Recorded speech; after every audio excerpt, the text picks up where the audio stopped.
What's up, FHS? My name is Bradley Lewis. And I'm Jace Dennison. Glad to have you with us this Thursday afternoon. It's currently 56 degrees out and sunny. Well, Jace, I'm glad to be inside. Speaking of being inside, we have two great segments of our programs here in the high school this week. First, we take a look at World Cafe Exchange, and then we take a look at the costume department of the Theater Guild. Then we'll bring you stuff that matters, and that is followed by the last episode of What's Cooking. All this and more on BKTV Live.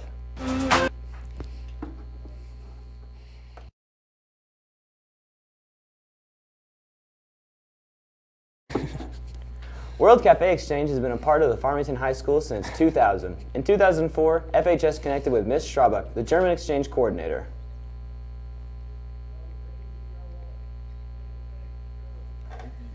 Around 2004, World Cafe started hosting exchange students under Miss Eaton. After Miss Eaton's retirement, Miss Herbert took over around 2017. Since then, World Cafe has been hosting both German and Chilean students. In August, I began talking about it with students and trying to find out who would be interested in hosting. And I correspond with Christiana, the German teacher, all year long. So in August, I just sent her a text, hey, I'm starting the process. Let me know when you've got profiles. We usually wait till sometime between October and December before we get our profiles. Once we get our profiles, things start moving really quickly because then I have kids to show families, like, would you be interested in hosting this kid? This is his interest. This is who he is. Then, I have to vet those families. We have a training meeting they have to come to, and, paperwork they have to sign off on saying that they've been to it. It may cost families a little bit extra because the kids end up staying with them, but I think it's fairly minimal. It's one kid for a month. Farmington High School students can host these kids as many times as they want. We have kids who've hosted them the entire 4 years they're in high school. We've had kids who've hosted them 1 year and been like, yeah, I'm done with that. Anybody who's interested in hosting for next year, they can already start talking about it with me because I keep a list on my desk year-round. Around the same time, Ms. Schrabeck begins to acquire applicants for a trip to America.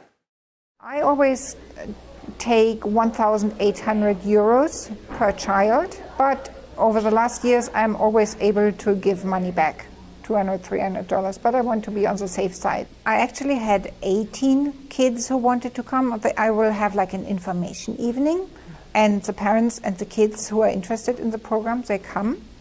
And I walk around my colleagues and ask them if the kids are reliable. And they have to be able to be a part of as a family. They're not guests, they're part of the family. So whatever the family does, they have to do as well, without complaining. If I have free places, I love to take older kids because they know their way around and how to behave here and what's going on.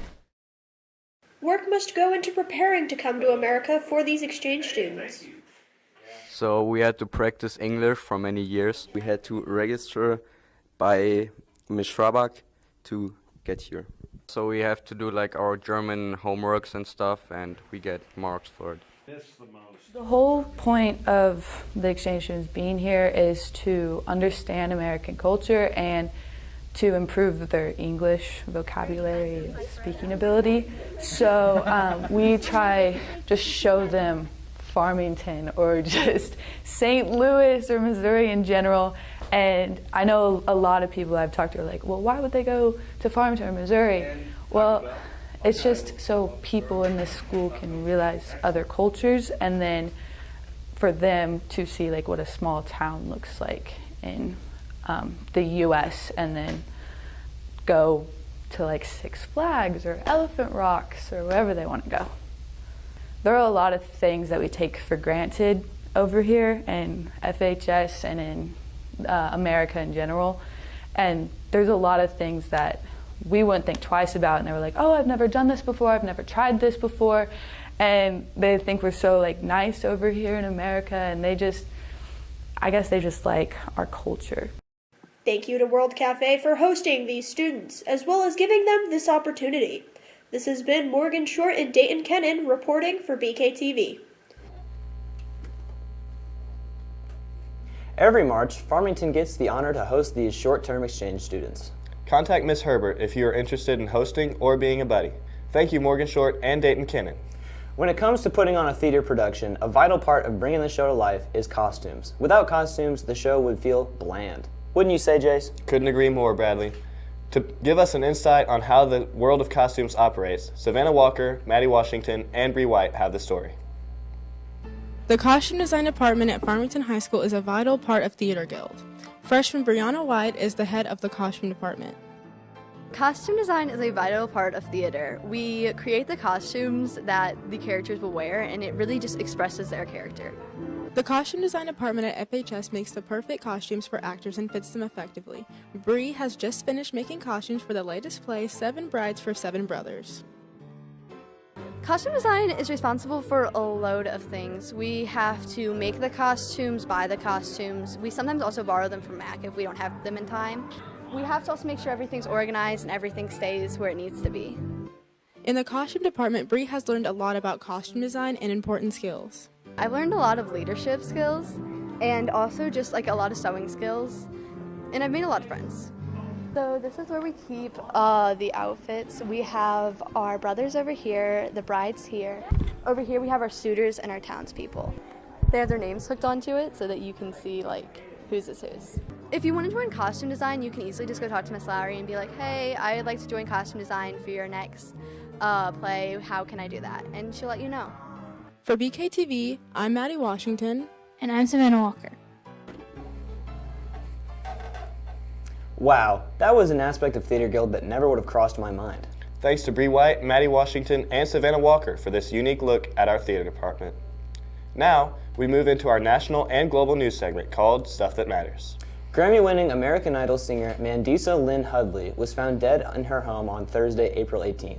The cause of death is still unknown. Mandisa was a Christian artist who was on American Idol Season 5, taking 9th place overall. She went on to have a successful career in Christian music and have multiple Grammy nominations. In employment news, the Federal Trade Commission, or FTC for short, has officially banned non-compete clauses for businesses.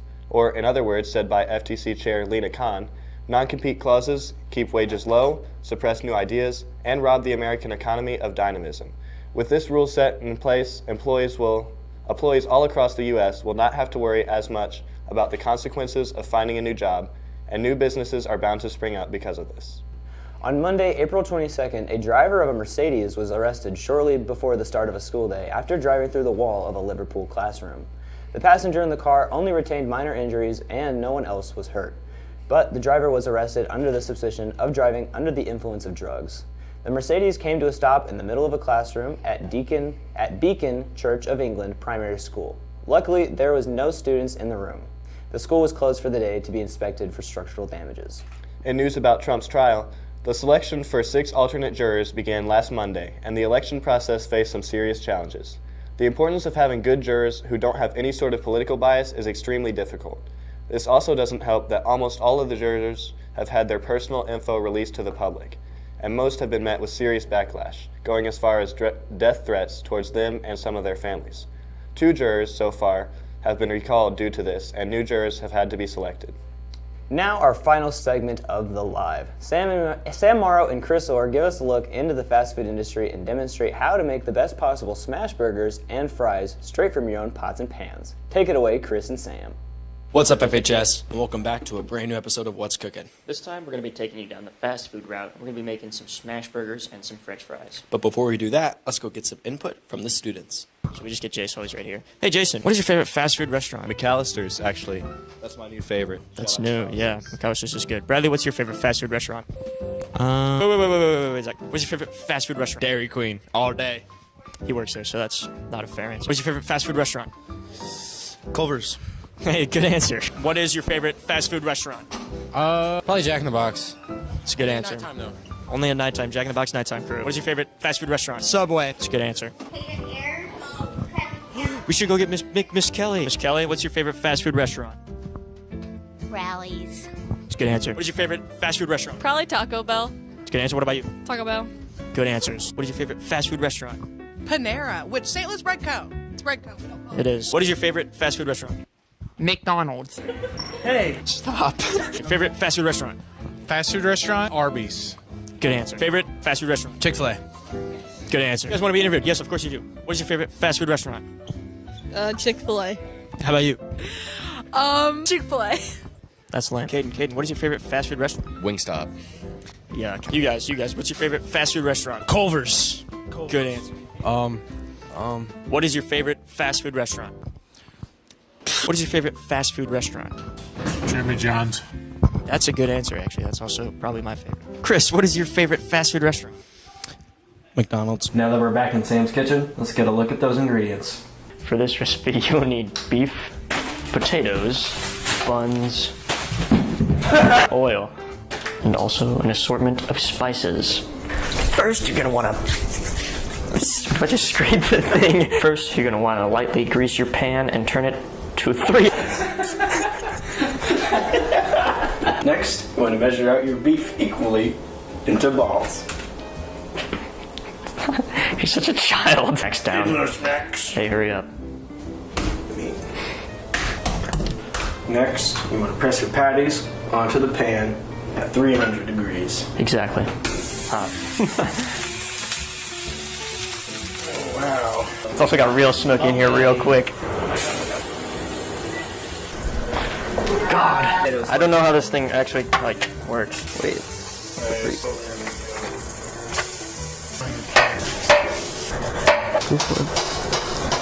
Next, we need to pour a quart of vegetable oil into a frying pan.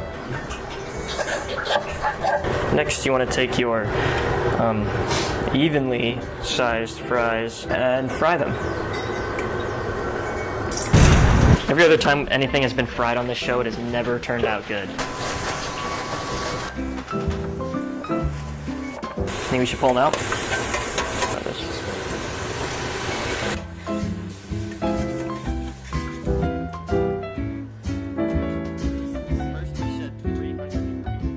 You know what, Chris, I'm tossing these back in. I don't give a hoot. Whoops! Oh no, my hand is going in. Okay, we're taking these out. That's too much! Okay. Just guess. Nice. Soggy? 9 out of 10 soggy. No, it's crispy. I'm a simple type of guy with my burgers. Mayonnaise, ketchup, mustard. Usually I do onions, but we don't have onions, so. Like a tablespoon of vegetable oil. Super cold. Yeah. I got a cylinder. Oh, these are soggy. When you're done.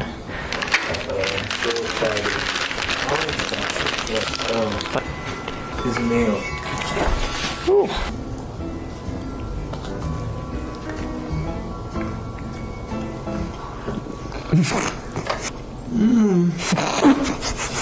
If this was actually hot, I think it would be better. Yeah, probably.